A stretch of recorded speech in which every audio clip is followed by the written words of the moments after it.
আজকে যে টপিকটা নিয়ে আলোচনা করবো সেটা হচ্ছে কম্পিউটার পার্টস। ঠিক আছে, আশা করছি তোমাদের যদি আরও কোনো কোয়ারি থাকে অবশ্যই কমেন্ট সেকশানে কমেন্ট করে জানাবে। ভিডিও ভালো থাকলে বন্ধুদের সাথে অবশ্যই শেয়ার করবে। দেখো, প্রথমে ফার্স্ট অফ অল আমাদের যেটা আছে সেটা হচ্ছে এটা হচ্ছে মনিটর। মনিটর হচ্ছে এর মধ্যে ডিসপ্লে দেখতে হচ্ছে, এটা পুরোপুরি ডিসপ্লে।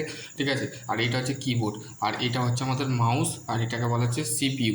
ঠিক আছে, সেন্ট্রাল প্রসেসিং ইউনিট। ঠিক আছে, বেসিক্যালি এর কাজ কি? এর কাজ হচ্ছে, ধরো তোমাকে দেখাচ্ছি, আমার অফ করলাম, অফ করে ফের চালালাম। ঠিক আছে, এখানে পাওয়ার টুল থাকে। ঠিক আছে, এই পাওয়ার টুলটা দিয়ে কী করা হয়? টেস্ট করানো হয়।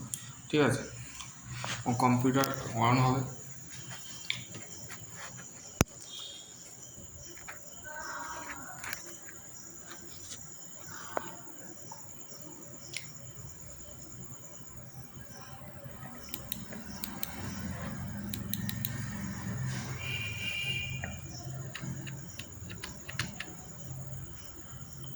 ঠিক আছে, আশা করি তোমরা বুঝতে পারবে।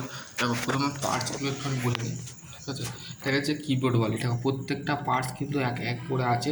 ঠিক আছে, এক এক করে আছে। এই কম্পিউটার ডিসপ্লে দেখাচ্ছে, ছবি দেখাচ্ছে। তুমি এখানে যদি মাউস দিয়ে তুমি কাজ করাতে পারো। ঠিক আছে, মাউস দিয়ে তুমি কাজ করাতে পারো। ঠিক আছে, মাউস এরকম লেফট হ্যান্ড সুইচ দিয়ে চালাতে পারো, তারপর রাইট হ্যান্ড দেখাতে পারো। ঠিক আছে, আশা করছি তোমরা বুঝতে পারলে। ঠিক আছে, ভিডিওটা বন্ধুদের সাথে অবশ্যই শেয়ার করে দেবে।